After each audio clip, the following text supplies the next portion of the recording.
In the morning, I love to light candles. I like to welcome in the day with the warm glow that they cast upon the walls, instead of just flicking on the harsh fluorescence of the lights. Although I'm thankful for the electricity that's in my home, in the mornings, I like to just take my time, feel comforted by the soothing candlelight, go room to room, and just slowly start to welcome in the day.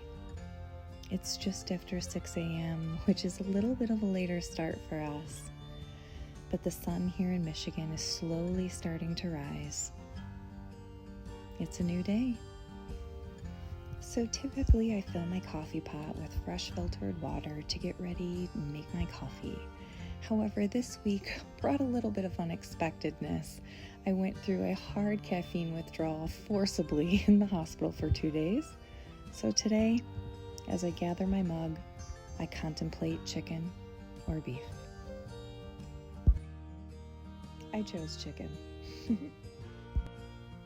So although I wish I was brewing up my coffee, I had been backing off on caffeine for a little while, and still the caffeine withdrawal that I experienced in the hospital was absolutely wretched. So I'll be thankful for this little bit of chicken broth this morning as I go in and do another routine of mine, which is to change the calendar. The 25th is really sweet to me because it is my daughter's 17th birthday, but today it's the 26th. It's Thanksgiving. Good morning. This week has been a little less than planned. In our household on Friday, my husband was sent home from his job. He was sent to a mandatory quarantine due to he being a first contact with someone who was COVID positive. We kind of had to evacuate the children to their other households because we are a blended family, much like everybody else in the world. And we all got our rapid tests, and he is off for 2 weeks. Now, yay, that's wonderful. I love having my husband home for 2 weeks, but it was a little bit stressful.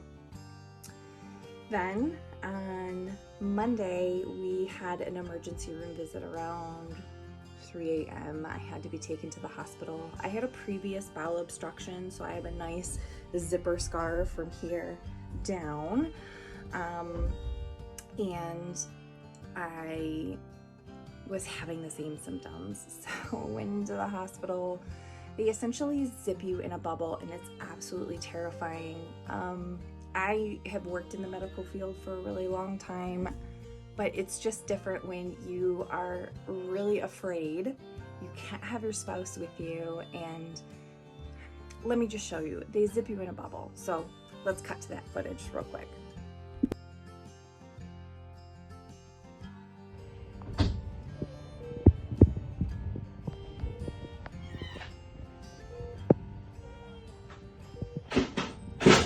So yeah, pretty wild, right? So I'm going to try and whip together a little last minute Thanksgiving dinner. We didn't know that we were going to be home, so I'm going to have to go ahead and make do with the ingredients that I have. So let me throw some stuff together and we'll go through it all.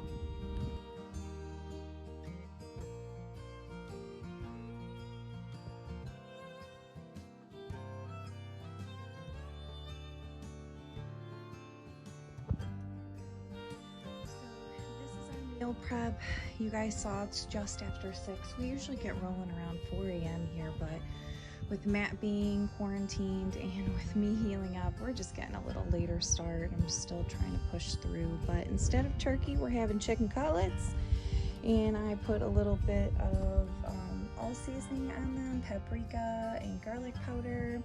Then we've got some locally grown butternut squash that we got from our local farmers market. A friend that my husband works with, Gabby, she gave us some farm fresh eggs, so thank you, Gabby, for keeping us in farm fresh eggs.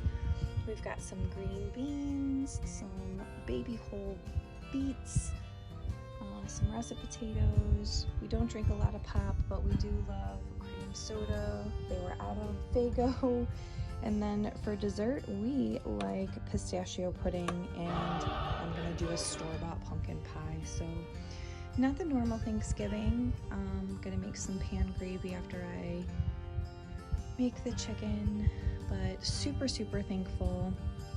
Just focusing on, you know, what we have to be thankful for instead of what we don't. So yeah, this is a little look at our Thanksgiving feast. So that's what I have, ladies and gentlemen, and I could not be more blessed. I'm a little bit tired. We're getting a later start today than what we normally do, but like I said, with Matt being off and me healing, things are just moving a little bit slower this morning. So I hope you guys have a wonderful Thanksgiving, whether you're celebrating alone or you're celebrating with family. We pray that all of you guys stay safe. We know that there's a lot of hard things going on in the world. We've got some friends who just lost their fur baby. So this is a reminder to check in on people, not just to say happy Thanksgiving, although it's nice, but continually check in on your friends when they go through something hard. That hard time doesn't just last one day. And then I also want to give a shout out to my friend Laura at Redeeming the Roberts. She put out a video last night that just definitely spoke to my heart. It was about having to vocalize and really focus on picking out the blessings in your life, because for her it's not an automatic. And I definitely know, especially lately, I'm having to really focus on the things that I'm thankful for. During this whole pandemic, I've been dealing with a lot of like anger and frustration and sadness and depression, and I know a lot of people are going through that. I've actually never had to deal with any of those things, so it's definitely been different. I'm also at a stage in my life where I'm going through a career change at 40, and that's why we started our countdown to buy our acreage and to really focus and have a goal on something to look forward to. So I hope you guys enjoyed this little impromptu video. I hope you have a wonderful Thanksgiving, and yeah, have a great day, you guys, from our little home to yours. God bless.